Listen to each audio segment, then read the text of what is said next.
En el siguiente episodio he tenido la suerte de poder transportarnos a conocer al gran Pablo Dors en persona.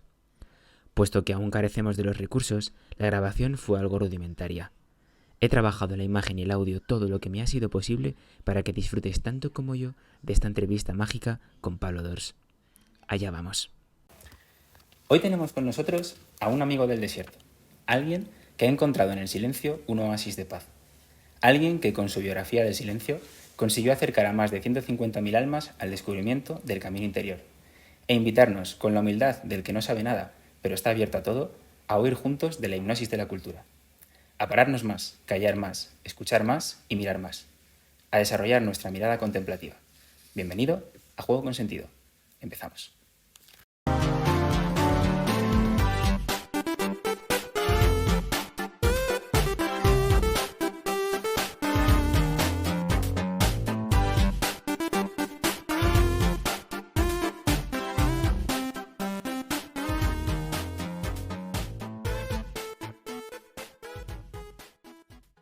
Don Pablo Dors, ¿qué tal? ¿Cómo estás?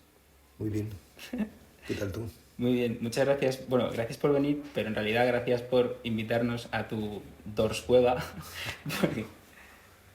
Bueno, pues nada, muchísimas gracias Iván por esta atención que me prestas, tu podcast a mi persona. Y me ha gustado esta presentación que has hecho porque me has definido como un amigo del desierto. Y pensándolo bien, quizás sea una definición bastante buena de mi persona, ¿no? Porque efectivamente la amistad y el desierto son dos palabras que creo que me definen muy bien, ¿no? Primero, la amistad, que es la dimensión más horizontal y más hacia los demás, y que de alguna manera pues es esencial, ¿no? Porque no somos islas, estamos en relación con otros, ¿no? Y solamente en la medida en que entramos en comunión con los demás cumplimos nuestro destino, pero también desierto, que es la dimensión más vertical, ¿no? Y más de misterio, ¿no? Y creo que si tengo una convicción sería justamente que es necesario ir al desierto. No quiero decir desierto geográfico o físico, que también está muy bien, yo he estado varias veces en el Sáhara, sino el desierto interior, ¿no? La aventura interior. Sin esa aventura interior la vida se queda, no es que se quede coja, sino que se queda en un sucedáneo, en una caricatura, ¿no? Es el viaje más importante hacia nosotros mismos, ¿no? También me ha gustado en tu presentación que digas lo de la hipnosis de la cultura, que es una expresión que he utilizado en alguna ocasión, en alguna conferencia, y la veo muy importante porque creo que casi todos somos víctimas de nuestra, también beneficiarios, pero sobre todo víctimas de nuestra cultura, y que hace falta pues un cierto discernimiento, ¿no? para saber qué podemos coger de la cultura y qué no. Por ejemplo, ahora mismo, antes de que tú llegaras a mi casa, estaba escribiendo y me hacía esta reflexión, ¿no? Porque me habían preguntado ¿cuánto tiempo crees tú que es sensato desconectarse, o sea, estar sin teléfono móvil al día, en el día, ¿no? Y entonces se me ha ocurrido responder, ya la pregunta es ideológicamente intencionada, porque preguntas cuánto tiempo hay que estar desconectado, no cuánto tiempo hay que estar conectado, ¿no? Es decir, como si lo normal es estar ya conectado con lo de fuera, ¿no? Porque, pues, claro, Internet sí, es el símbolo de la conexión exterior, pero claro, en la medida en que hay conexión exterior, no la hay interior, ¿no? No podemos estar dentro y fuera de esta casa al mismo tiempo, o estás dentro o estás fuera. Entonces, como estamos siempre fuera, nunca estamos dentro, ¿no? Y por eso, si tengo un mensaje que dar, no, pues es este, ¿no? Vamos a ir dentro, y entonces nos vamos a dar cuenta de muchas cosas, ¿no? Bueno, me has pedido que hable sobre mi vida y que cuente un poco a la audiencia, por los que vayan a ver este podcast, pues quién soy yo y qué he hecho en mi vida, para si de todo esto se puede sacar algo en limpio. Pues ojalá que sí, ¿no? Porque al final una cosa que he comprendido es que lo más importante es hacer una obra de arte de tu propia biografía. Y que lo que importa no es tanto qué somos, sino qué somos, que es distinto, ¿no? Que muchas veces nos definimos por el hacer, y entonces, claro, las vidas valen en la medida en que rendimos, pero es peligroso porque hay personas que no hacen muchas cosas, pero no por eso dejan de tener valor y ser valiosas, ¿no? Es decir, que me preocupa más el ser, ¿no?, que el hacer, quizás porque ya he hecho muchas cosas en la vida y porque, bueno, pues se acerca la tercera edad, por no decir que ya estoy en ella, ¿no?, que tengo 61 años, ¿no? Pues cuando me estabas explicando que la idea era contar quién es Pablo Dors y qué ha hecho en la vida, pues se me ocurría empezar diciendo: mi nombre es Pablo Dors y soy alcohólico. En realidad no soy alcohólico, ¿no? Pero supongo que sabes, o sea, la gente sabrá que los Alcohólicos Anónimos, que por cierto es una institución que yo admiro mucho, porque pocas instituciones han logrado una expansión benéfica, de ayuda al prójimo tan notable como Alcohólicos Anónimos, ¿no? Pues para ser alcohólico, pues uno tiene que presentarse en un grupo. Para ser alcohólico no, uno tiene que presentarse en un grupo y decir: me llamo tal y soy alcohólico, es decir, reconocerlo, ¿no? Reconocer lo que somos, ¿no? Pues quizás ahora lo que diría de mí mismo es: me llamo Pablo Dors y soy meditador. Porque quizás meditar se ha convertido en lo más importante de mi vida. Empecé a meditar hace 20 años, o a tener 40, y decir esto, que esto es lo esencial, es algo bastante nuevo para mí, porque yo siempre me he definido como un sacerdote, porque soy sacerdote católico, y como un escritor, porque me he dedicado a escribir, tengo 13 libros publicados y ahora en febrero próximo pues saldrá el siguiente, ¿no? Y precisamente esta mañana me llamó el editor para la aceptación definitiva de este texto, ¿no? Primicia. Primicia, exacto, sí. Y algo ha pasado en mí para que haya cambiado esta definición de mí mismo, ¿no? Como ya no es tan importante ser sacerdote o ser escritor como ser meditador, o como ser contemplativo, porque la meditación no deja de ser una práctica, un ejercicio para ser contemplativo, que es tanto como saber estar, saber mirar,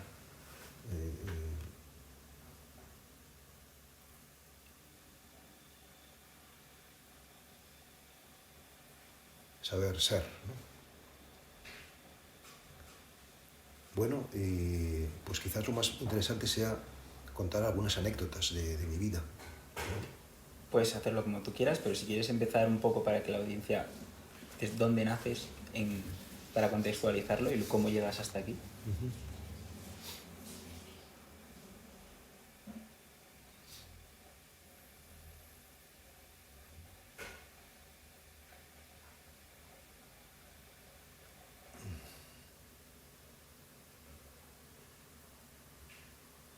Bueno, nací en 1963, el 1 de julio, en una familia de artistas. Mi abuelo era Eugenio Dors, que era un filósofo y un crítico de arte muy famoso en su tiempo, y yo recuerdo cuando estaba en el colegio se estudiaba a Eugenio Dors en los libros de literatura.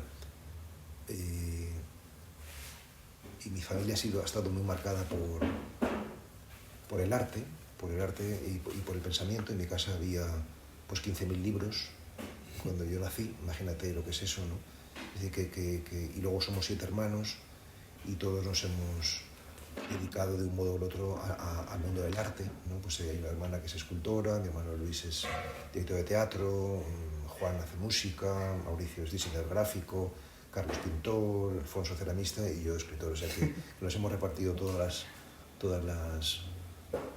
las artes para no pelear entre nosotros, uno que cada uno tenga su propio espacio, ¿no? Pero ya eso yo creo que dice mucho de mis orígenes. Tengo ancestros alemanes y ancestros cubanos, de tal manera que si tú juntas Alemania con Cuba, el resultado es Pablo II. Y también tengo un padre catalán y una madre vasca, o sea que también esa es una combinación bonita, ¿no? Yo fui de niño, a mí de mi infancia, pues me marcaron dos cosas fundamentalmente. Una, los veranos en Vilanova y la Geltrú, en Cataluña, que ahí teníamos nada menos que una ermita.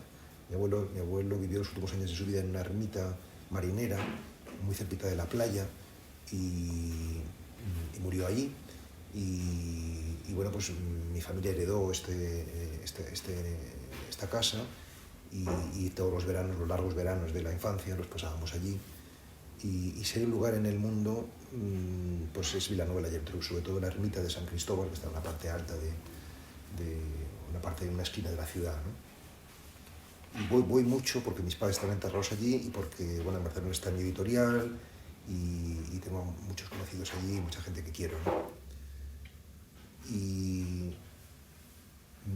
bueno, cuando me dice la gente, por ejemplo, imagina un lugar agradable o donde tú seas feliz, pues me viene siempre la playa de Vilanova. Y a veces que me llaman para hacer alguna entrevista o algún podcast o tal, pues si es en Barcelona digo que sí, siempre para poder estar un ratito en la playa de Vilanova, ¿no? Pues esto me marcó mucho. De hecho, el otro día, no me acuerdo a raíz de qué, que me preguntaron cuál ha sido el momento más feliz de mi vida, y me salió en ese momento de decir cuando cogíamos el tren, íbamos en el Talgo nocturno, con mis padres, ¿no? En verano, pues no sé, a finales de junio o principios de julio, esa noche, ¿no?, que íbamos en el tren desde Madrid a Vilanova para estar allí 2 meses largos, pues era una noche de gran felicidad, ¿no? Pues yo era como un niño, pues a lo mejor, no sé, de 5 años, 6 años, 7 años, y era como un animalillo que no paraba de pegar botes y saltos, ¿no? de la excitación que me producía pues este paraíso de la infancia, ¿no? Y luego otro recuerdo de la infancia pues es el colegio alemán. Yo estudié en el colegio San Miguel, se llamaba, aquí en Madrid, y aunque yo creo que en general no me fue bien, porque de hecho con 9 años, haciendo cuarto de GB de aquella época, pues me suspendieron y me dijeron que me aprobaban si me cambiaba de colegio, o sea que me echaron, vamos, directamente, porque yo suspendía en matemáticas y en alemán, ¿no? O sea, pues a pesar de todo esto, tengo un buen recuerdo porque era el mundo infantil, sobre todo de las canciones y de los juegos, y todas esas canciones alemanas que yo aprendí de niño las recuerdo perfectamente. Quizás es de las cosas que más grabadas se me han quedado, ¿no?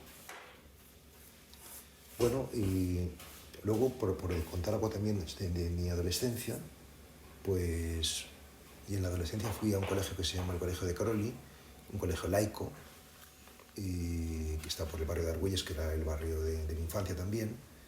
Y yo creo que lo más notable de mi adolescencia fue que yo era un chico, además de bastante popular, era el delegado de clase y me gustaba mucho el teatro y siempre hacía de protagonista en fin, en las obras teatrales infantiles y todo esto, pero que yo era un chico bastante religioso, ¿no? Y yo me recuerdo a mí mismo entrando a menudo pues, de jovencito, o sea, con 14 años, 13 años, incluso más pequeño, a la iglesia, para estar allí un ratito, ¿no? Y me interesaba mucho, siendo niño, las cuestiones metafísicas, ¿no? Del más allá, ¿no? ¿Qué pasaría en el cielo? ¿Cómo sería el infierno? ¿No? Todas esas cosas que nos contaban, ¿no? en la catequesis o en clase de religión, a mí me impresionaban mucho. Y yo hoy lo interpreto de esta manera, sin querer ser presuntuoso en absoluto, ¿no? Y es que yo nací con un nivel de conciencia alto, ¿no? Creo que todos nacemos con un código genético determinado, con un coeficiente intelectual y con un nivel de conciencia, ¿no? El nivel de conciencia apunta ya no a cuestión simplemente de capacidad mental, sino de espiritual, por así decir, ¿no? O sea, es decir, lo genético es más lo biológico, el coeficiente intelectual es más lo mental y esto es lo estrictamente espiritual. O sea, que yo creo que desde muy niño tenía este interés por Dios y por lo trascendente, ¿no? Y de hecho, lo digo porque me marcó mucho también. Yo iba de niño a una biblioteca que se llama Biblioteca Acuña, que todavía existe en la calle Quintana, y me fascinaban los libros del orientalismo, ¿no? Sobre todo recuerdo un libro que luego se hizo una película que se llamaba 7 años en el Tíbet, de un alpinista que se llamaba Harrer, austriaco, y ahí empezó un poco la fascinación por la montaña y la fascinación por, bueno, por Oriente, ¿no? y por la meditación, ¿no? Y yo recuerdo con 14 años haberme rapado el pelo al cero y haberme sentado a meditar sin saber qué era meditar, ¿no? Pero estaba con este veneno dentro, ¿no? Y luego lo más importante que me pasó en la vida, es que con 19 años yo tuve una experiencia mística. Así decirlo así, pues puede parecer muy friki, ¿no? Pero realmente no hay otra manera de definirlo porque fue una experiencia de encuentro con Dios, ¿no? O sea, es decir, quien tenga reservas para llamarlo así, pues que lo llame con el misterio de la luz. Yo me encontré una noche pues con una sensación de presencia en mi habitación, abrumadora, y eso es lo más importante de que me pasó en la vida, porque mi vida quedó partida en dos a partir de ese momento, es decir, hubo un antes y un después. Yo ese momento entendí que no podía seguir estudiando Derecho, pues lo que yo había empezado a estudiar, no podía seguir con mi novia, que ya llevaba unos meses saliendo con ella, y tenía que dedicarme pues a Dios, ¿no? y entrar a un seminario y ser sacerdote, ¿no? Ser misionero, yo lo decía así entonces, ¿no? Y de hecho fue tan abrumador la experiencia que al día siguiente lo primero que hice fue ir a una parroquia y preguntar pues qué había que hacer para ser sacerdote, que yo pues ese era mi destino, que eso es lo que iba con mucha preocupación, pensando, yo tenía 19 años pensando que me iban a decir que no, que aunque esto es una cosa para gente buena, no como yo que era un pintas, y que no podía ser, ¿no? O sea, yo estuve un año aproximadamente flipado. Con el flipado quiero decir que todo lo veía luminoso, todo me parecía bueno, estaba pletórico, encontré pues el sentido de la vida, ¿no? El sentido de la vida pues no es otro que Dios, no es otro que vivir para la consciencia, podríamos decirlo hoy, ¿no? Y debo decir que si bien tengo una existencia bastante tortuosa e incluso turbulenta en algunos momentos, pero hoy sé que esa existencia ha sido guiada, no ha sido acompañada por eso que los cristianos llamamos providencia, ¿no? Es decir, que las cosas no suceden por azar, sino que todo tiene un destino, un propósito de amor, ¿no? Nuestra vida tiene un propósito de amor, lo creo firmemente, lo experimento, y las cosas no son casuales o arbitrarias, no es casual o arbitrario que tú estés aquí, sino que de algún modo tiene un sentido que estemos ahora mismo juntos, y esto que está sucediendo es para algo bueno. Otra cosa es que lo sepamos aprovechar o no, pero puede ser ciertamente para algo bueno, ¿no? Es decir, que estoy muy contento de haberme conocido, porque eso suena fatal, pero sí muy contento de que a pesar de que las posibilidades de que una vida se tuerza son muchísimas, por no decir permanentes, siempre estamos ante ese riesgo, la vida es muy incierta y muy inestable, pero a pesar de todo hay un hilo conductor claro en mi vida, ¿no? Y que ahora que ya entro en la última etapa, pues lo veo claro, que ha habido ese hilo, ¿no? Y me hace feliz saber que no ha sido todo un caos o un despropósito, sino todo lo contrario, ¿no? Que realmente hay un sentido y y un plan, ¿no? O sea, cuando hablamos de este plan cósmico, pues mucha gente se queda como muy sorprendida, pero yo pienso que hay una posible conciliación entre libertad y destino.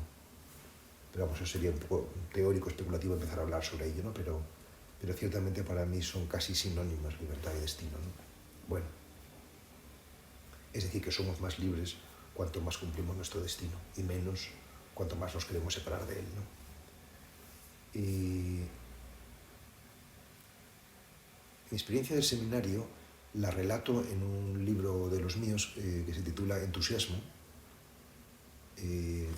Todos mis libros son autoficticios, no autobiográficos, que con ello quiere decir que todo lo que digo es verdad, pero nada es histórico, o casi nada, ¿no? Es decir, que las cosas no me sucedieron como allí las cuento, pero sí que tienen que ver con cosas que yo pienso, siento, me han contado, experimentado de alguna forma, y porque creo además que, bueno, pues que la ficción, que es lo que me he dedicado sobre todo a narrativa, ensayo también, pero sobre todo novela y cuento, pues es la suma de memoria más imaginación. Es decir, la memoria para recordar, pasar por el corazón cosas que has pensado, que has sentido, que has visto, ¿no? Y la imaginación para elaborar, ¿no? O ficcionalizar o fantasear. A partir de eso, pues historias, ¿no? Desde pequeño también, desde adolescente, antes de esta vocación religiosa a los 19, tuve también una clara vocación literaria, ¿no? A escribir, mamada de mi familia, ¿no? Porque también estaba pero que yo siempre pongo el comienzo, por poner en algún momento, cuando yo tenía como 13 años, y mi hermano Luis tenía 10, o yo tenía 12, mi hermano Luis 9, y entonces convocaron en el colegio donde yo estudiaba, convocaron un premio de poesía y un premio de cuento para pequeños y para mayores, ¿no? Y mi hermano estaba entre los pequeños, yo estaba entre los mayores, y entonces yo le dije a mi hermano, preséntate tú en tu nivel con esta poesía que yo te escribo, con este cuento que yo te escribo, y yo me presento con un cuento y con una poesía en mi nivel, ¿no? O sea, y así que presenté los 4 y gané los 4, ¿no? Entonces, claro, dice, pues es que no cabe duda de que esto es lo mío, ¿no? O sea, escribir es lo mío, ¿no?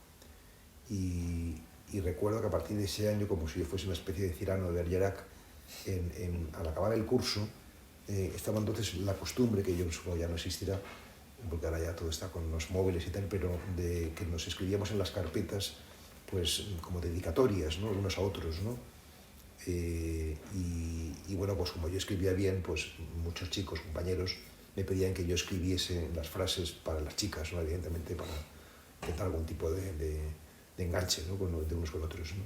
Y yo era que escribía especies de dedicatorias para las chicas, dado que la gente no sabía escribir. O sea que ahí empezó un poco todo, ¿no? Es decir, todo empezó con una impostura del premio que era un fraude, ¿no? Porque yo mentí, ¿no? Y bueno, iba a contar un poquito lo del seminario. Yo me llevé una gran sorpresa en el seminario porque me encontré con un grupo de jóvenes, todos entre 20 y 25 años, unos 40 eran cuando yo pues imagínate, en los años principios de los 80, pues han pasado más de 20 años, más de 40 años, porque yo tenía mucho interés espiritual por hablar de Dios y por aprender a orar, y me encontré con un grupo de jóvenes que todos tenían poco interés espiritual, aunque resulte muy sorprendente, y en cambio mucho interés social, por ayudar a los demás, ¿no? Sobre todo a la gente más marginada. Así que recibí una formación muy en clave social. Yo recuerdo que en los veranos pues nos llevaban a la cárcel, al penal de Burgos, para estar ahí con los presos. Trabajábamos como seminaristas en pisos de rehabilitación de drogadictos, de Proyecto Hombre se llamaba aquello, o estábamos en residencias de ancianos cuidando a los mayores, cosas muy sociales, ¿no? Y también la formación que recibimos es una formación muy en clave, o sea, muy poco clásica, muy en clave moderna, ¿no? de diálogo con el mundo, ¿no? Yo recuerdo haber hecho un curso de psicoanálisis, haber hecho un curso de marxismo, esto en el seminario, que para mucha gente pues les resulta increíble, ¿no? Pero realmente había un interés muy grande por entrar en diálogo con el mundo, ¿no? Y yo creo que eso me fraguó mucho como persona, ¿no? Porque yo soy una persona ciertamente muy religiosa y muy interesada en Dios, pero también soy una persona muy en diálogo con el mundo, ¿no? Y que creo que es importante, por mucho que te interese la otra vida, pues estar a fondo en esta, porque es la manera de realmente estar en la otra, porque no hay dos, es una y sola, no es una sola la que hay, ¿no? Es decir, que aquí ya podemos disfrutar de la vida verdadera, no la vida con mayúscula, ¿no? Bueno, de mi juventud también puedo contar que a los 27 años, nada más ser ordenado sacerdote, que fue pues uno de los días más felices de mi vida, me destinaron mis superiores porque yo me ofrecí a una misión en Honduras, y ahí estuve unos meses y conocí el mundo de la pobreza, el tercer mundo, y eso me marcó muy profundamente, mucho. O sea, me sigo acordando 40 años después de toda aquella gente sin recursos, con miradas inolvidables, ¿no? Y bueno, después de ese tiempo solicité quedarme en Centroamérica. Aceptaron mi ofrecimiento para la misión, pero no para Centroamérica, sino para Centro Europa. Así que después de eso estuve unos años en Praga, en Viena, en distintos sitios, ¿no? Pero quiero subrayar aquí esta experiencia en el tercer mundo, porque aunque yo opté después, ya de adulto, por estar aquí, porque creo que lo mío pues es lo que luego ha sido, no lo que yo soñaba de jovencito, pero creo que ese sueño juvenil no solamente que era bonito, sino que me dejó una huella profunda, ¿no?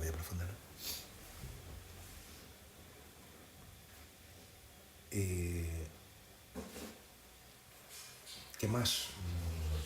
Bueno, luego hubo un periodo muy kafkiano, porque no solamente porque estuve en Praga, la tierra de Kafka, y en Viena, ¿no? Sino porque también por mis estudios hice una tesis titulada Teopoética, Teología de la Experiencia Literaria. Es decir, que de alguna manera intentaba juntar, esa ha sido un poco como la historia de mi vida, intentando juntar el mundo religioso y teológico con el mundo artístico, literario, ¿no? Y entonces encontrar ahí el cruce entre estos dos arquetipos tan fuertes, no ser sacerdote y ser escritor. Y dediqué unos años a investigar pues, todo lo que se había escrito sobre esto, ¿no? sobre la creación desde un punto de vista espiritual, ¿no? Y en general puedo decir que tanto en Viena como en Praga, a pesar de que hubo muchísimas cosas muy hermosas y muy importantes, fui muy infeliz, ¿no? Porque yo soy muy mediterráneo, me gusta el calor, me gusta el sol, allí hace mucho frío y hay muy poco sol. Y realmente esto me influyó anímicamente, y de hecho al final yo mismo pedí ser sustituido, ser relevado, porque estaba cayendo en una depresión. De hecho caí en una depresión, no es que estaba cayendo, sino que caí en una depresión. Y es duro ser un joven sacerdote deprimido, ¿no? Bueno, es duro ser deprimido, seas tú lo que seas, pero siendo sacerdote parece que tienes que tener como dar ánimo, dar esperanza a los demás, dar fuerza, y no estaba bien, ¿no? Y bueno, muchos más periplos que tampoco viene al caso contar. Luego hubo otras dos experiencias importantes, bueno, hubo muchas cosas, pero por decir dos de mis trabajos, ¿no? Después, ya que volví aquí, estuve haciendo muchas cosas, estuve unos años en una parroquia, estuve también dando clases en la universidad un tiempo y tal, pero vamos, las dos cosas más importantes que he hecho, sí, de hacer, ¿no? Es que un tiempo estuve de capellán en la universidad autónoma, estuve bueno, pues representante oficial de la Iglesia Católica en ese campus, que entonces eran 40.000 jóvenes, y ahí estaba yo, pues para de alguna manera abrir la ventana de Dios, ¿no? Y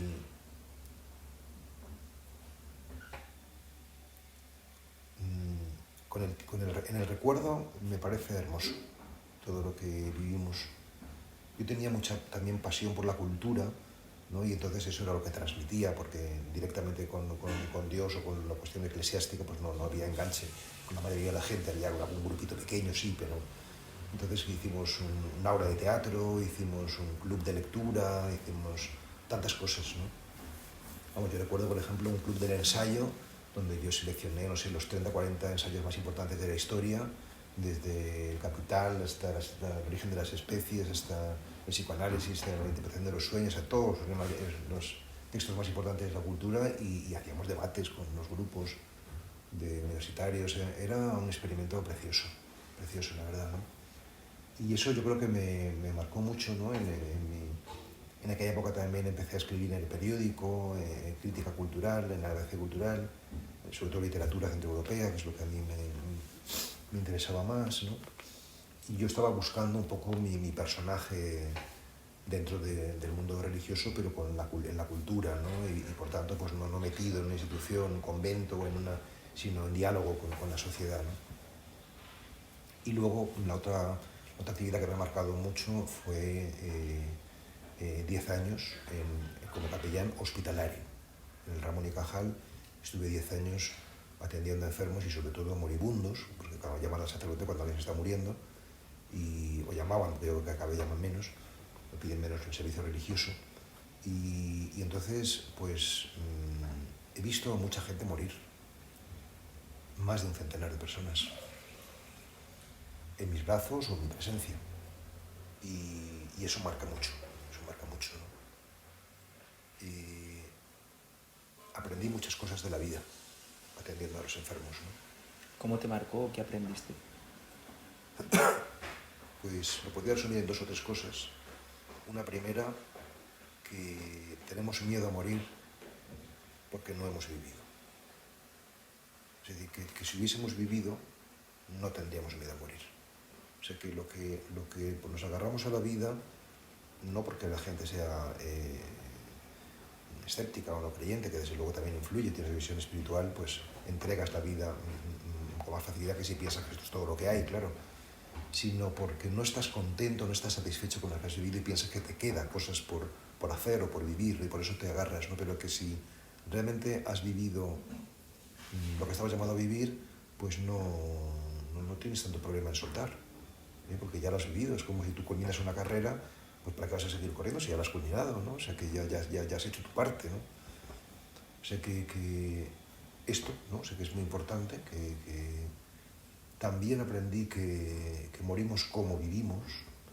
Es decir, que si tú eres una persona frívola, pues mueres frívolamente, ¿no? Y si eres una persona amorosa, pues mueres amorosamente, ¿no? Y cada uno muere como es, como vive, ¿no? O sea, que si uno muere solo como un perro, por decirlo, pues no es casualidad, sino que realmente te has ganado a pulso esa soledad, ¿no? Y así sucesivamente. Si mueres rodeado de afecto, no es por casualidad, sino porque es que has dado afecto y por eso recibes, cosechas lo que has sembrado, ¿no? Y que en general puede haber excepciones que confirman la regla, pero en general morimos como hemos vivido, ¿no? Y también aprendí que la mejor manera de prepararse para morir es vivir ya lo que nos parece que tenemos que vivir. Es decir, no postergar, no dejar para mañana, no decir, bueno, yo ya haré esto, no. Hazlo ahora, hazlo pronto, ¿no? Porque mañana a lo mejor ya no estás, ¿no? O sea, que esto va muy rápido, ¿no? Y tengo un librito que se llama Sendino se muere, que recoge un poco toda mi experiencia, o parte de mi experiencia, ¿no? Que no se puede ser un libro pequeño, modesto, ¿no? Pero sí quizás la quintesencia de lo que ya viví, sí, ¿no? Y fue en esa época del hospital, ya con 40 años, porque digamos que el aniversario estuvo más o menos de los 35 a los 41, 42, ¿no? Y en cambio luego estuve ya en el hospital, fue cuando empecé a descubrir la meditación, ¿no? O sea, y la descubrí porque una vez más, igual que a los 30 estaba en un momento de crisis importante ahí en Praga y tal, aquí una vez más tuve un momento duro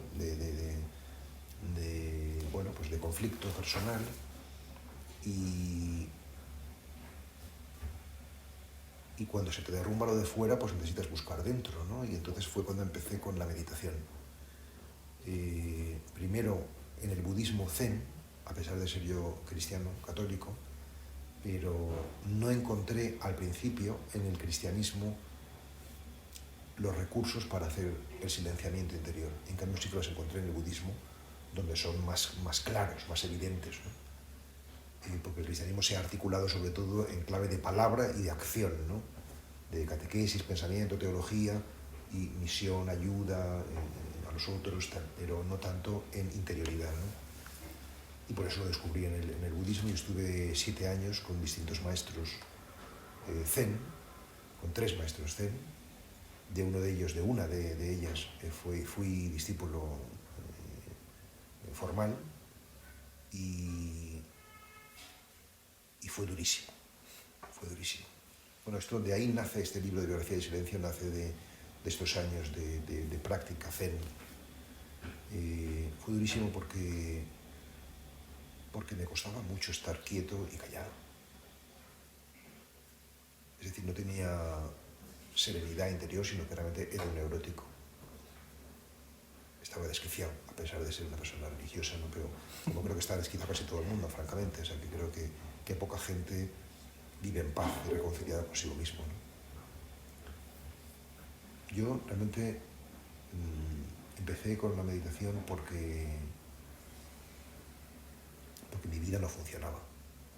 No era feliz, ¿no? O sea, a pesar de tener tantos recursos de todo tipo, ¿no? Familiares, institucionales de la iglesia, de formación, de posibilidades de trabajo bonitos, pero me faltaba lo esencial. ¿No? Y entonces empecé con esto, y esto es lo que ha cambiado mi vida, y por eso he empezado hablando sobre Amigo del Desierto, ¿no? O sea, y sobre la contemplación y la meditación, ¿no? ¿En qué sentido me ha cambiado? Pues, bueno, ha habido, dentro de la meditación ha habido 2 cosas fundamentales, las 2 ya han sido apuntadas, aunque muy de pasada. Una, Biografía del Silencio, que yo lo escribí en 2010, hace 14 años, lo publiqué en el 12 y se convirtió en un fenómeno de ventas y un hito auténtico en la historia del ensayo español. Pocos libros se han vendido más de 350.000 copias, o sea, en 10 años o 12 años, y es una barbaridad, ¿no? Pero lo más extraordinario no es el éxito comercial, sino el éxito existencial. O sea, que realmente lo sé, porque me lo dicen, que realmente ha ayudado a muchas personas, ¿no? A mejorar en su vida, ¿no? Y de verdad que siento que ha sido algo del Espíritu Santo. O sea, que no me ha pillado a mí, puede haber pillado a otro, porque yo creo que la clave del éxito de este libro es que era oportuno, es decir, que era un mensaje, que de alguna manera muchos en nuestro contexto necesitábamos escuchar, ¿no? Y yo luego he escrito muchos libros antes y después, y ninguno ha tenido este recorrido tan enorme, ¿no? Que me ha hecho muy popular dentro de un cierto contexto. Mucha gente me conoce, ¿no? O sea, por este libro, ¿no? Pues esto es uno de los fenómenos que me ha conducido el silencio, ¿no? Porque, paradójicamente, en la práctica del silencio me ha llevado a la popularidad. Es una ironía de la vida. Algo parecido le pasó a Thomas Merton, que era un monje trapense que en los años 60 escribió un libro que se llamaba La montaña de los 7 círculos, que es su historia de cómo él se hizo monje, ¿no? Y se convirtió en un bestseller mundial, o sea, que llegó al 1.000.000 de copias, no al medio millón que yo me acerco, sino al 1.000.000 de copias, ¿no? Y le convirtió en un referente literario, eclesiástico también, precisamente, ¿no? Por eso lo comparo por cierta analogía, ¿no? Con mi propia historia. Y el otro fenómeno, digo, fue Amigos del Desierto, que fue pues una asociación, una red de meditadores que yo fundé hace 10 años ahora, 10 años y medio, para todas esas personas que me escribían correos para decirme que querían aprender a meditar después de haber leído Biografía del Silencio, ¿no?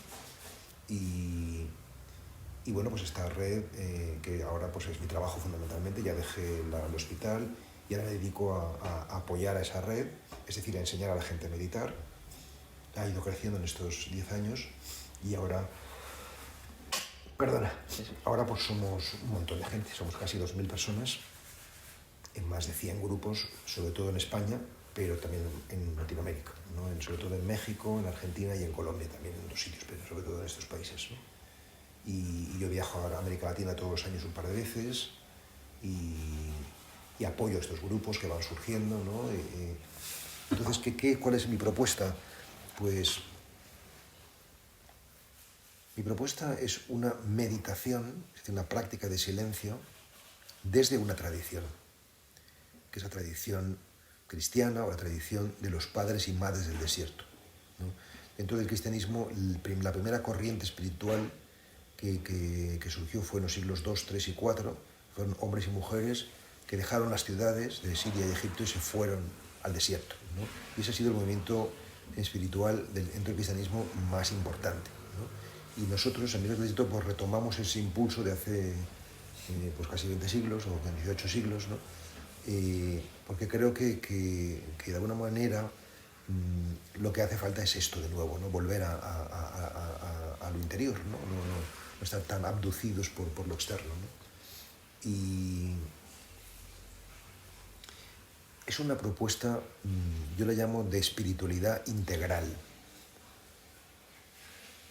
¿Con esto qué quiero decir? Quiero decir que si bien la cepa, la tradición, es la cristiana, porque es la tradición fundamental en Occidente, es la cultura que hemos mamado y que está ahí operativa, ¿no? Que ha marcado nuestra literatura, nuestra pintura, nuestra arquitectura y demás. Pero hoy creo que no se puede ser religioso sin ser interreligioso, igual que no puedes salir a la calle y no ver gente de todas las razas, ¿no? O sea, decir y por tanto, nosotros, Amigos del Desierto, estamos abiertos a la sabiduría de todas las tradiciones, del budismo, del hinduismo, del sufismo, ¿no? Y no solamente que estamos abiertos teóricamente, sino que realmente integramos y hacemos una síntesis de todo el conocimiento sobre el desarrollo personal que tienen esas tradiciones, ¿no? Pero no es un sincretismo, no es una mezcla de todo, ¿no? Es una especie como de batido, quedando con lo que te gusta, con lo que te apetece, no.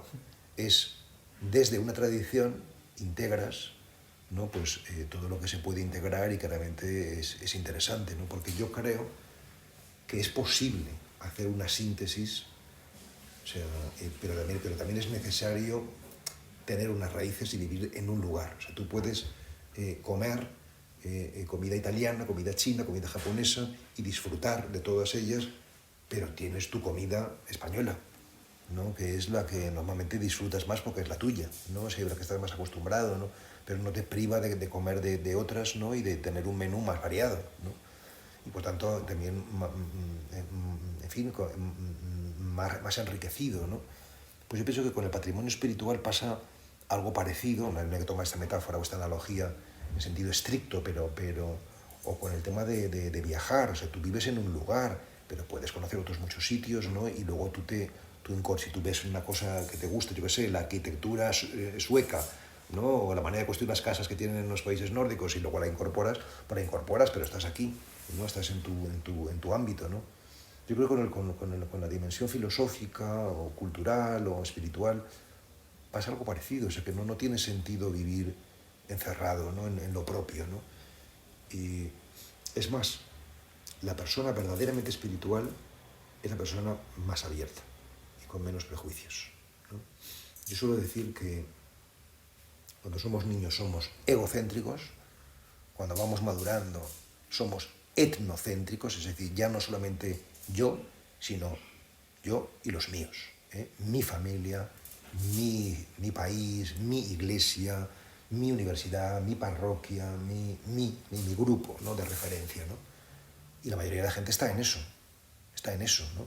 Pero si tú sigues evolucionando tu conciencia, si tú sigues abriéndote, ¿no? Pues te das cuenta de que puedes pasar del etnocentrismo al mundicentrismo, donde realmente ya no haces diferenciación entre una persona por ser hombre o mujer, por ser blanco o negro, por ser musulmán o agnóstico.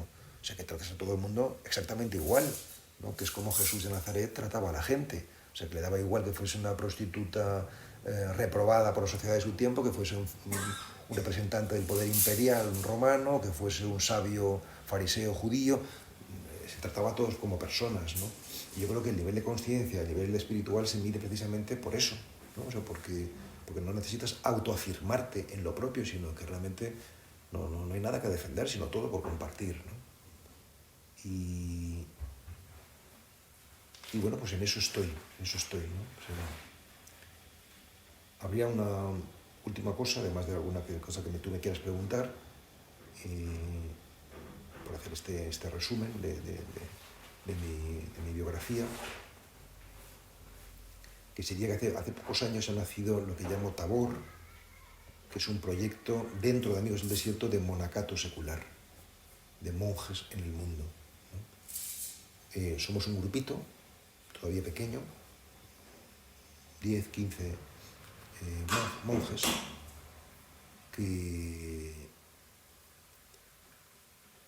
que ha nacido de manera muy embrionaria, pero muy, muy bonita, pues la idea de que quizá lo propio del monacato en el mundo contemporáneo no es tanto la separación, apartarse del mundo, sino la integración.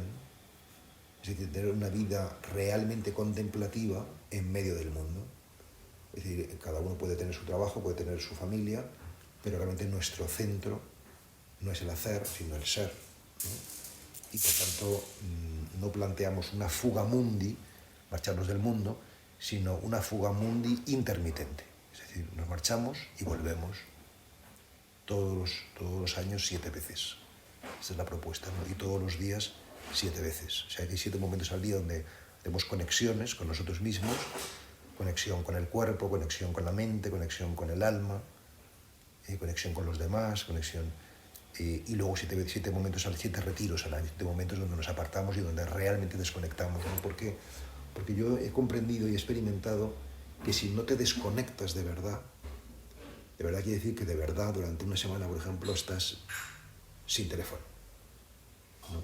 Para eso damos el teléfono de la casa y no está, pues si hay una emergencia nos pueden localizar, ¿no? Pero realmente tú no estás hacia afuera, estás completamente hacia adentro, ¿no? Eso es muy transformador. Eso es muy transformador. Y eso te hace luego volver al mundo, volver a la vida ordinaria con otro talante, con otro espíritu, ¿no? Con otra impronta. Y este proyecto tan modesto, porque todavía somos muy poquitos y tal, pero yo tengo mucha esperanza en que es algo muy simbólico y muy poderoso, ¿no? Y que a lo mejor no es que todo el mundo tenga que hacer monje, pero igual que los monjes en Europa fueron los que de alguna manera cambiaron el continente, ¿no? Y realmente Europa nace en buena medida con el monacato benedictino, pero que quizás aquí hay una apuesta de espiritualidad integral, tener en cuenta las necesidades del alma, no solamente la materia, el materialismo, que pueda abrir una puerta a Occidente, pues de esperanza, ¿no? Y de diferente, ¿no? Y eso es todo. Poco. No, mi sensación es que es bastante.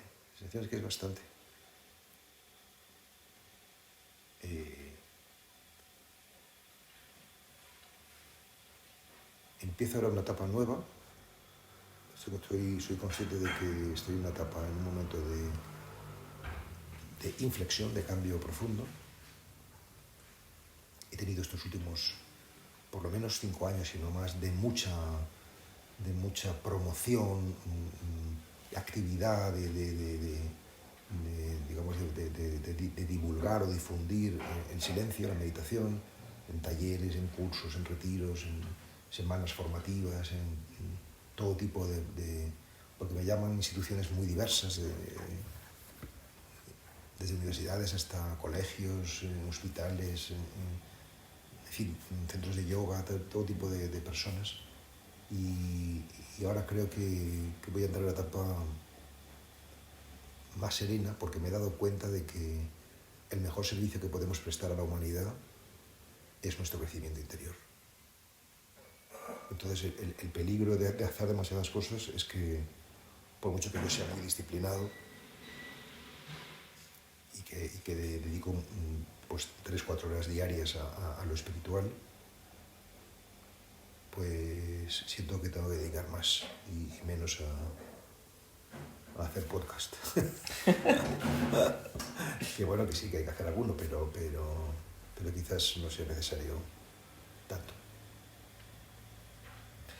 Has dicho antes, antes de escribir Biografía del Silencio, que te faltaba lo esencial. ¿Qué es lo esencial?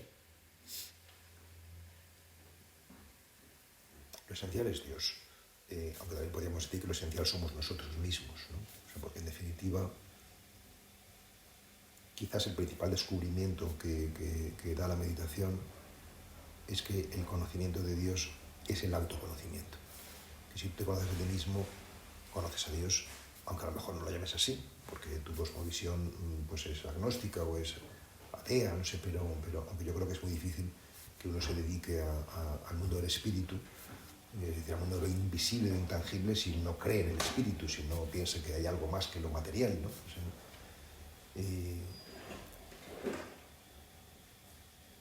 sea, yo creo que lo esencial es lo que no es urgente. O sea, es urgente, pues, contestar un correo, pagar una factura, barrer la casa, que ya la tienes hecha polvo, en fin, lo que sea. Pero en cambio es esencial hacer deporte, pasear por la naturaleza, jugar con tus hijos, escuchar a los ancianos, hacer meditación. Porque lo urgente tiene que ver con lo de fuera, no es con lo que los demás quieren de nosotros, y en cambio lo esencial tiene que ver con lo que nuestra alma, nuestro yo profundo pide, ¿no? ¿Qué es la vida con mayúscula? Pues a mí como lector del Evangelio me sabe decir que es Cristo, ¿no? Que se define a sí mismo precisamente como camino, verdad y vida, ¿no? O sea, yo soy un enamorado de Jesucristo. Para mí, Él ha sido y es la puerta. En fin, de hecho, Él se define a sí mismo como la puerta, yo soy la puerta, ¿no? Y el camino, ¿no? Y la vida.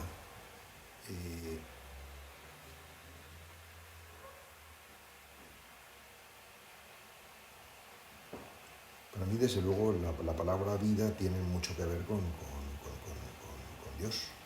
Es decir, que yo suelo decir que meditamos para conocernos a nosotros mismos, porque es como un espejo, ¿no?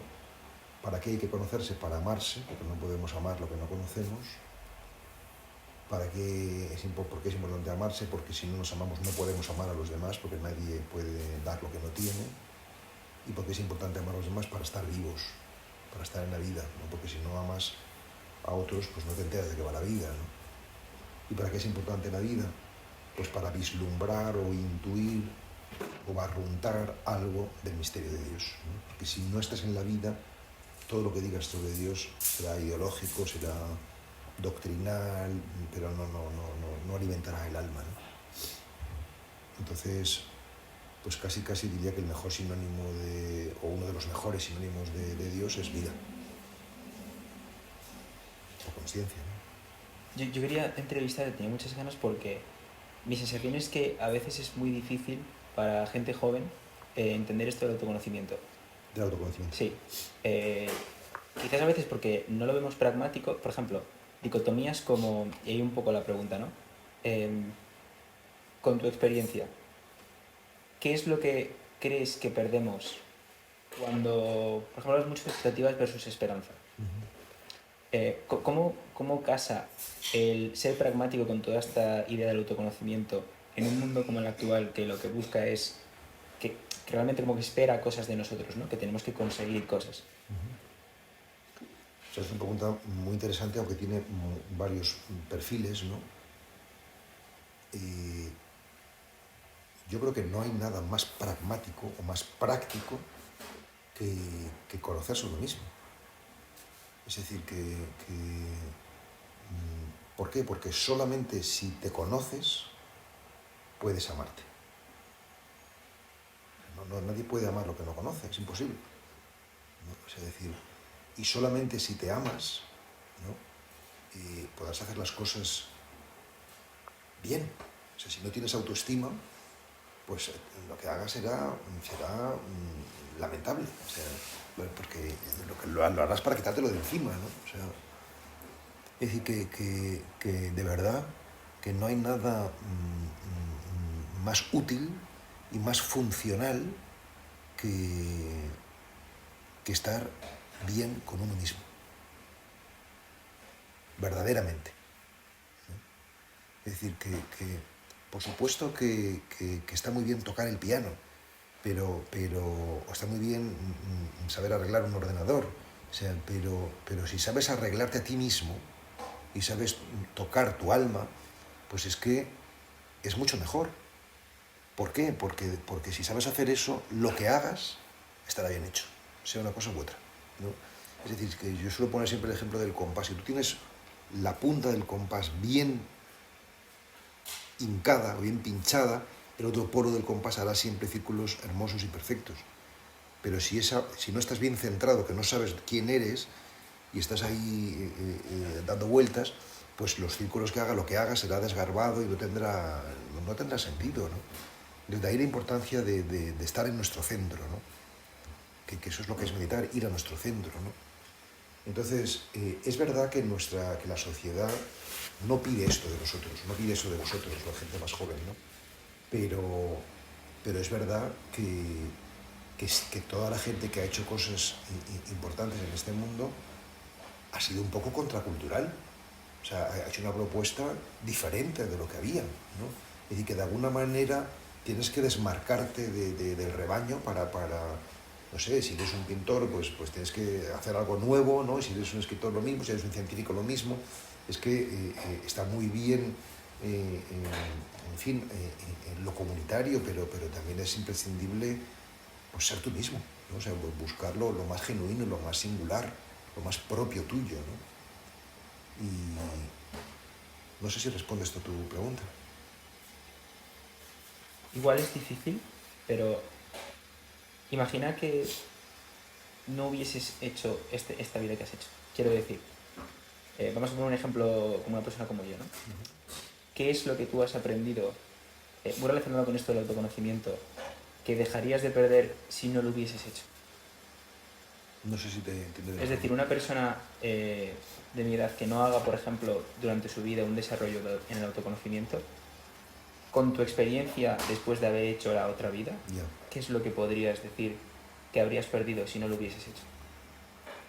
Es que temo que se escandalice quien escuche esto, pero creo que perderá la vida. Es decir, que es como vivir una caricatura de vida, ¿no? Es como quedarse sin lo mejor, ¿no? O sea, es decir, si tú, por ejemplo, vives una vida sin amar a nadie, sin amar a nadie de verdad, es decir, sin entregarte a una persona o a unas personas, pues esa vida es una vida deficiente. Es una vida deficiente, ¿no? Pues ahora damos un paso más. O sea, si tú vives esa vida, ya no digo sin amar a alguien, sino sin amarte a ti mismo, y para eso es necesario conocerse, es que es como comparar, no sé, o sea, Japón con Móstoles, ¿no? Por poner un ejemplo un poco sin ofender a los mostoleños, que yo he vivido allí y quiero mucho a la gente de allí también, ¿eh? Pero... Salud para los mostoleños. Un saludo. Sí, claro que sí.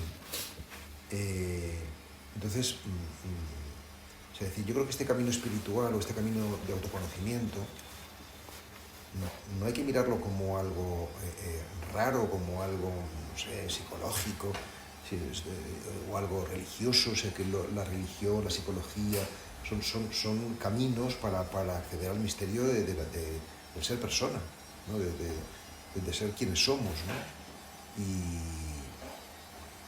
Y por tanto quedarse en lo exterior, ¿no? Quedarse en, no sé, el funcionamiento de un aparato pues es una vida muy insuficiente, ¿no? O sea, es quedarse sin entrar realmente en el juego, ¿no? Es como vas a, no sé, vas al campo de fútbol, pero que te quedas en las gradas y lejos, no sabes lo que es perseguir un balón o ganar un partido, ¿no? Claro, pero alguien que le digas que no está siendo persona por no hacer ese proceso, realmente no se da cuenta. Es decir, es como, ¿cómo que no soy persona? Claro que soy persona. Claro, porque realmente vivimos casi todo el tiempo engañados sin despertar, ¿no? Es decir, ¿por qué? Porque vamos muy rápido, ¿no? O sea, es decir, yo desafío a los que nos están escuchando a que hoy, que es el día que nos están escuchando,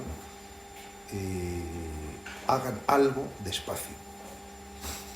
Por ejemplo, pues lavarse los dientes. O por ejemplo, lavar la vajilla. O lo que sea, la cama. Haz la cama despacio, ¿no? O sea, cuando tú haces algo despacio, te das cuenta de que todo puede construirte.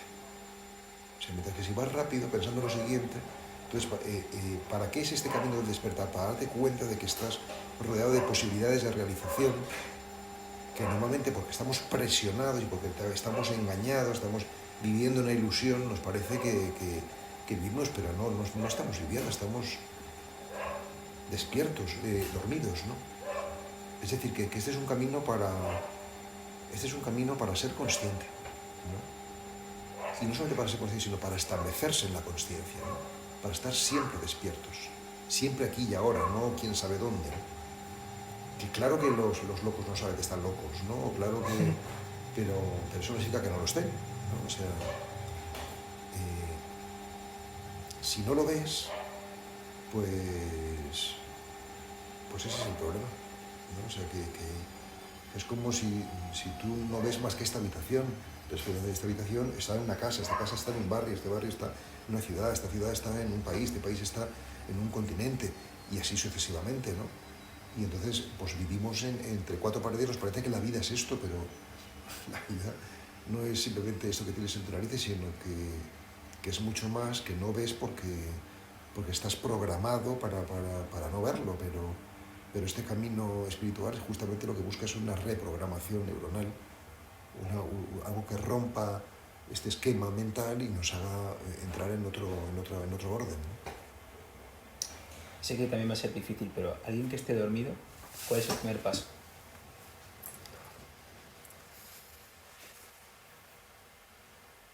En general todos están dormidos. Conozco a poca gente despierta, aunque es verdad que conozco a más gente, conozco a gente que se está despertando, que estamos despertando, ¿no? O sea que tenemos hoy mucha más luz o lucidez que hace un año, que hace 10, ¿no?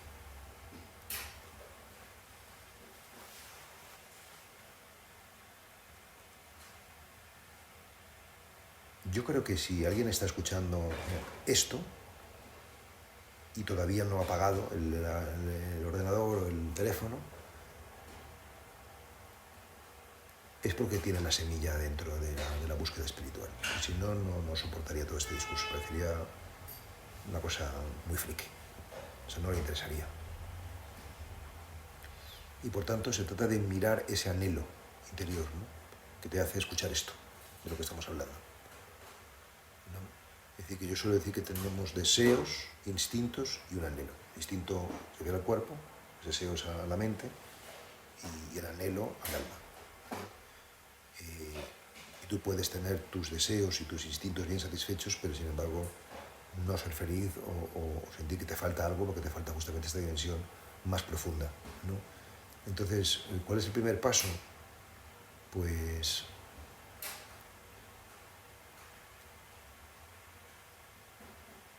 o sea, para mí el primer paso, aunque tampoco sé exactamente si fue el primero, pero fue, además de escuchar y de leer, pues sentarme y mirar dentro. O sea, empezar a hacer eso. Pero voy a sentarme todos los días en silencio unos minutos. 5 minutos, 10 minutos, 15 minutos. O sea, que son 15 minutos entre 24 horas. Nada. Es un minuto que te regalas para estar contigo, ¿no? Yo empecé así. O sea, en realidad ya había hecho esto desde muy joven, ¿no? En el seminario ya hacíamos, lo llamábamos oración personal, que era estar en silencio, pero entonces estábamos guiados por reflexiones, por lo discursivo, ¿no? O por lo devocional, por oraciones, ¿no? Y lo devocional y lo discursivo o lo imaginativo es bonito y es importante, pero no es de lo que estoy hablando. Estoy hablando del silenciamiento, por lo tanto, no tener ideas, ni imágenes, ni devociones, sino simplemente escuchar, respirar, no pensar. O si quieres, ir al origen del pensamiento. Eso es un ejercicio que te va limpiando por dentro, ¿no? Y eso es un entrenamiento muy poderoso. Es verdad que si lo haces tú solito, como lo hice yo solito durante un tiempo, pues sientes que necesitas aprender de quienes lo han hecho más y te pueden dar pistas porque si no estás ahí muy perdido, ¿no? Pero también es bueno experimentar que estás perdido para tener tú esa necesidad de buscar, ¿no? Me he contado que yo tuve esa necesidad de buscar, busqué, ¿no? Y que con el tiempo encontré un maestro hace 12 años que se llama Franz Jalix, jesuita, ya falleció, y este hombre, pues, para mí ha sido como un padre. En realidad, más que un padre, porque el padre te da la vida biológica, pero este padre espiritual o maestro te da la vida con mayúscula, te da la conciencia, ¿no? O sea que lo mejor que nos puede pasar en la vida es encontrar un maestro, o sea, alguien que esté despierto, tal cual, ¿no? Pero eso no lo vas a encontrar si tu alma no lo anhela, no lo vas a ver. O sea, yo lo encontré a los 50 años porque hasta entonces pues no estaba preparado para encontrarlo. O sea, he encontrado pues maestrillos, ¿no? O, bueno, referentes, ¿no? Me parece maestrillo, lo dices de manera despectiva en absoluto, gente estupenda y extraordinaria, pero no la puerta por la que yo podía entrar, ¿no? O sea, un maestro es una puerta. O sea, que te recuerda que la puerta eres tú, pero alguien tiene que decirte para descubrirlo tú, ¿no? Bueno, Iván. ¿Conociste a Víctor Frank, verdad? Conocí a Víctor Frank, sí, pero poco, ¿eh? Estuve en Viena un año haciendo unos cursos de doctorado, hice un curso de logoterapia con él, pero ya era un profesor jubilado y nada más daba clases así, no sé cómo se llaman, de estas que son extracurriculares y tal. Y sí, pues un hombre sabio, un humanista, que me sorprende que hoy, no sé, 30 años después de su fallecimiento, su libro de El hombre en busca de sentido esté en el número 1, número 2 de ensayos más leídos en España. O sea, es una cosa alucinante, ¿no? Y da mucha esperanza. Es un gran libro este, El hombre en busca de sentido. No sé si lo conoces, pero te lo recomiendo. Lo he leído. Sí. Quiere decir algo eso, ¿no? Que estemos en España leyendo este tipo de libros. Biografía del silencio. Sí. El silencio sigue en la lista de los 10 o 12 más vendidos de ensayo, según me han dicho. Pues sí, yo creo que sí, que quiere decir que cada vez hay más personas con inquietud espiritual, de conciencia, y yo lo veo, no sé si por mi posición, pero yo veo que sí que hay muchísimo interés, ¿no? en todo esto, ¿no?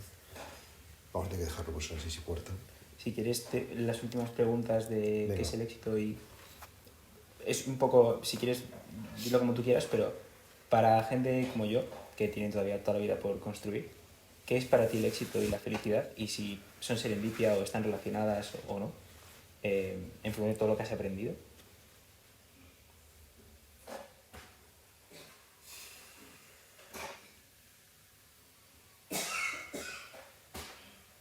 Cuando hablamos de éxito, casi siempre pensamos en el reconocimiento ajeno de los propios méritos.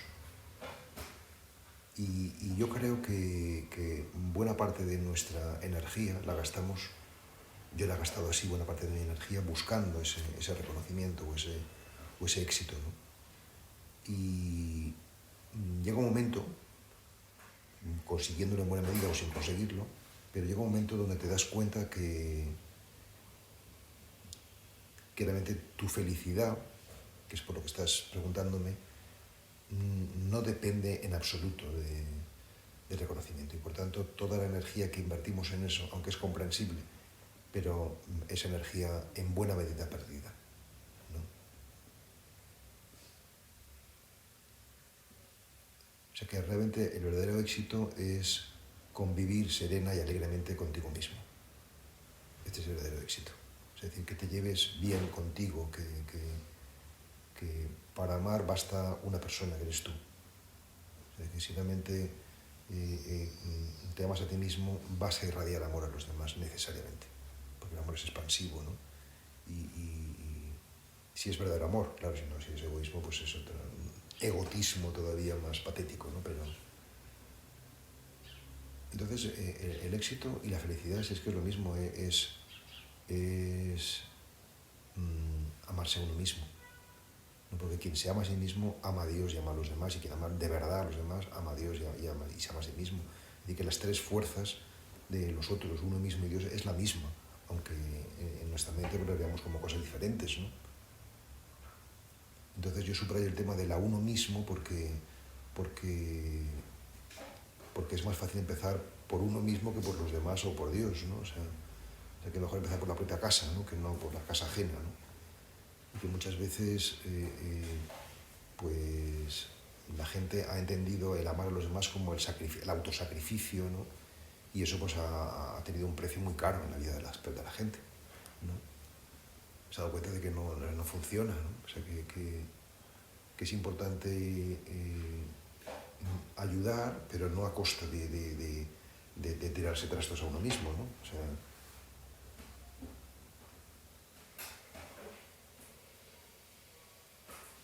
eso es lo que podría decir sobre la felicidad, ¿no? O sea, que suelo poner, cuando me preguntan por la felicidad, el ejemplo del manzano. Un manzano que da buenas manzanas es un buen manzano, o sea, no cabe la menor duda. Si sus manzanas son ricas, pues ese árbol está bien, ¿no? Pues así nosotros, ¿no? Que si damos fruto bueno, es decir, si somos fecundos, pues que nuestra vida es buena, ¿no? Entonces por eso me gusta, más que de felicidad, hablar de fecundidad, ¿no? Que realmente nuestra vida es para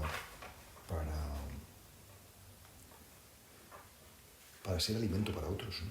Si tú consigues que los demás coman de ti, se alimenten de ti, pues serás feliz. ¿Qué consejo le darías a tu yo de 25 años?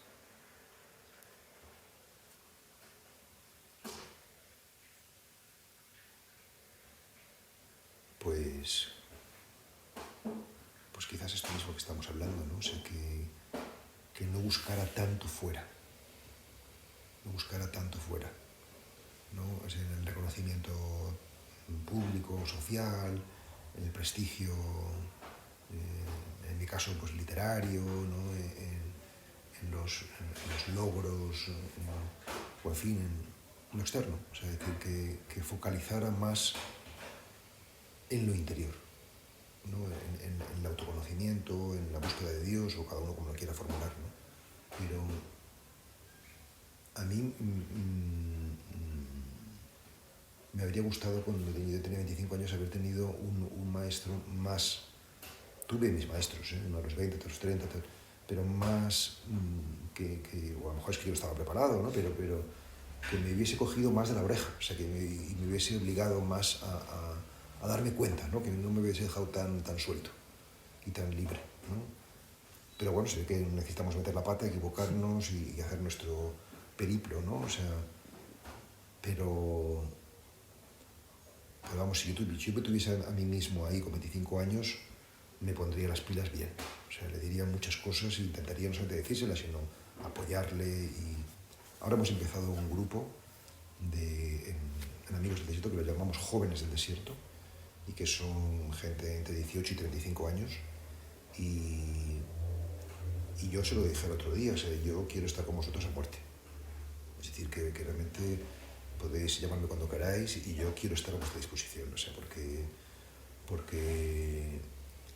es lo que a mí me había gustado cuando yo tenía vuestra edad, entre 18 y 35 años, o sea, que me hubiesen puesto las pilas más, ¿no? O sea, y ahora es cuando me siento preparado para poder hacerlo. Hasta ahora no he tenido el coraje de hacer esto con los jóvenes y ahora,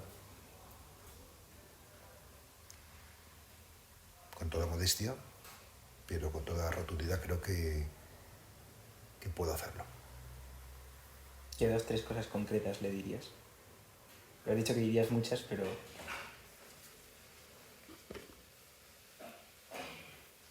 Pues, por ejemplo, una cosa que diría, aunque comprendo que es complicado, pero una cosa que diría es no gastes tanta energía en el mundo afectivo sexual.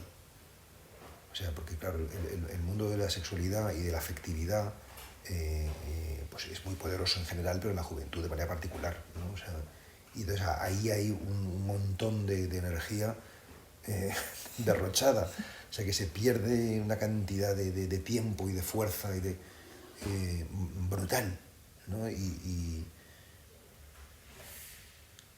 claro que es importante el mundo de los afectos, ¿no? O sea, pero no tiene color con el mundo del espíritu. O sea, es... En fin, no quiero sonar así a talibán, pero es como banal, así como decirte. O sea, los afectos y los deseos pertenecen al ego, ¿no? Y el ego lo tenemos, hay que incluirlo, pero hay que trascenderlo, ¿no? Y si te quedas ahí, pues estás atrapado. O sea, es decir, entonces uno tiene que encontrar las claves para aceptar que tiene su ego, ¿no? Pero encontrar la manera de trascenderlo, de no vivir para tus deseos, sino vivir para tu propósito, que es distinto, ¿no? Es la misma diferencia que entre expectativa y esperanza, por la misma entre el deseo y el propósito. O sea, tú has venido aquí para crecer personalmente y para servir. Entonces, ese es el criterio para saber si tus deseos los tienes orientados o, por el contrario, pues son simplemente egoicos, ¿no? Entonces, pues respondí a las pilas sobre todo en ese sentido. Para cerrar con una frase, tú dices en Biología del Silencio: me pregunto si no sería posible vivir sin imponer a la vida nuestras preferencias o aversiones. Te pregunto si has respondido a esa pregunta. Pues creo que por primera vez en mi vida puedo decir que sí. Que yo ahora no impongo mis preferencias ni aversiones, sino que estoy abierto a lo que me da la vida. Me guste o no me guste, por ejemplo, pues me ha dado esta conversación contigo y eso está completamente con independencia de me gusta o no me gusta. O sea, es decir, que no es el me gusta o no me gusta el que me ha hecho aceptarla, ni mucho menos, ¿no?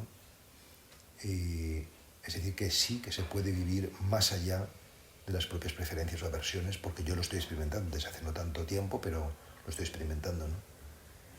Y se vive mejor. Pues Pablo Dors, muchísimas gracias por tu tiempo. Gracias a ti, por tu interés y por tu atención, y a todos los que nos escuchan igualmente. Hasta la próxima. Hasta la próxima. Gracias por escucharnos un día más en Juego con Sentido. Nos vemos en el episodio que viene, pero si te ha gustado el juego de hoy, te invito a suscribirte y recomendar el podcast allá donde lo escuches o veas, porque como siempre digo, cada invitado es una historia, cada historia es una lección de vida y hay muchos jóvenes como yo esperando esas lecciones, sin humo, desde el corazón. Recuerda que puedes vernos, seguirnos o recomendarnos al siguiente invitado en juegoconsentido.es. Yo soy Iván Carrillo y esto es Juego con Sentido. ¡Hasta la próxima!